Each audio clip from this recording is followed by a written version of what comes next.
जब हम आप बात कर रहे हैं उससे पहले बच्चे मिल करके और उनका सम्मान करके हमने उन्हें जाने दिया। आज जब हम लोग बैठे हैं तो सबसे महत्वपूर्ण जो जानकारी हम लोगों को मिल रही है, जब बातचीत कर रहे हैं कार्यकर्ताओं से, नेताओं से, और जो जानकारी दे रहे हैं, समय समय पे पार्टी कार्यालय को भी सूचित किया जा रहा है। अभी सुबह जब एक हमारे विधायक ने फोन किया, उन्होंने कहा कि जो बीएलओ हैं, जितना उन्हें सहयोग करना चाहिए वो सहयोग नहीं कर रहे हैं। एक जगह वो बैठ जाते हैं, उसके बाद वो उन्हें ढूंढिए आप लोग, तब मिलेंगे, नहीं मिलेंगे। लेकिन सच्चाई ये है, जब बिहार का चुनाव देख लिया, बिहार के बाद जो अखबारों में लिखा गया, सोशल मीडिया पे जो आया, या अन्य माध्यमों से जो जानकारी मिली है, वो जानकारी ये मिली है कि उत्तर प्रदेश और वेस्ट बंगाल में बड़ी तैयारी है भारतीय जनता पार्टी की, और चुनाव आयोग से मिलकर के है। क्योंकि चुनाव आयोग की तरफ हम देखते हैं तो हमें उम्मीद है, करते हैं कि वो निष्पक्ष होगी, वो संस्था निष्पक्ष होगी, वो हमारी किसी भी शिकायत का निराकरण करेगी। लेकिन सुनने में आ रहा है कि 2024 की हार के बाद सबसे ज्यादा भारतीय जनता पार्टी और चुनाव आयोग फोकस कर रहा है वेस्ट बंगाल पर और उत्तर प्रदेश पर।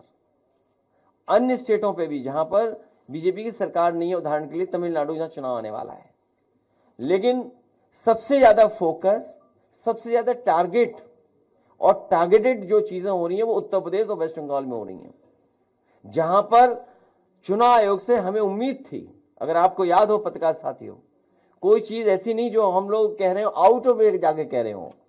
जब बाई इलेक्शन हुआ तो हम लोगों ने चुनाव आयोग का रोल देखा है। बाई इलेक्शन उत्तर प्रदेश के जब हुए, रामपुर का पार्लियामेंट इलेक्शन हुआ, उस समय हम लोगों ने रोल इलेक्शन कमीशन का देखा है। तमाम शिकायतें की गई, लेकिन उन शिकायतों पर कोई कार्रवाई नहीं हुई।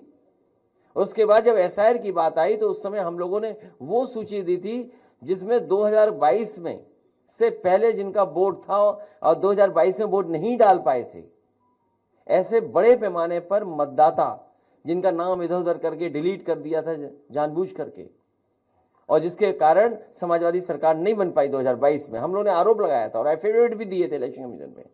उस समय आपको याद होगा कई जिलाधिकारियों ने कुछ बातें कही, लेकिन जब पलट करके हम लोगों ने उनसे वो बातें तर्क रखे तो उनके पास भी कोई जवाब नहीं था। इसलिए जो तैयारी है, सबसे महत्वपूर्ण बात यह है कि भारतीय जनता पार्टी, उनकी सरकार, उनके अधिकारी और चुनाव आयोग मिलकर के ये तैयारी कर रहे हैं कि 2024 में जिन विधानसभाओं में समाजवादी पार्टी जीती है, इंडिया गठबंधन जीता है, उन विधानसभाओं में 50,000 से ज्यादा वोट काट दिया जाए एसआईआर के बहाने। यही यूपी में हो रहा है, यही वेस्ट बंगाल में तैयारी चल रही है। तो इसलिए हम लोग सावधान हैं। हम पॉलिटिकल लेवल पर, अपनी पार्टी के स्तर पर सभी कार्यकर्ताओं को आपके माध्यम से, अपने संगठन के लोगों को आपके माध्यम से ये अपील भी करते हैं कि पूरी जिम्मेदारी के साथ ये अपनी वोटर लिस्ट ठीक करें। जो वोट है, जो बनना चाहिए वो बनवाएं, बीएलओ से मिलकर के करें, और जहां कहीं नाकामी या जिस तरह की शिकायत मिले वो पार्टी कार्यालय तक जरूर पहुंचें।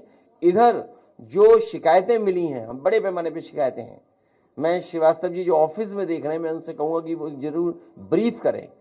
उससे पहले कोई एक अधिकारी है एसडीएम, उनकी रिकॉर्डिंग भी हमारे पास, कोई है रिकॉर्डिंग एसडीएम साहब वाली?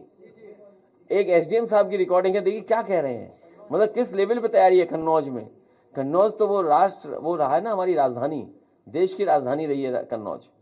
सम्राट हर्षवर्धन महादानी, जिन्होंने कुंभ को आयोजन का शुरू किया था, तो जो सम्राट हर्षवर्धन की प्रतिमा हटा सकते हैं कुंभ स्थल से, वो वोट क्यों नहीं हटाएंगे? वो वोट हटाने में लगे हुए हैं, और कन्नौज भी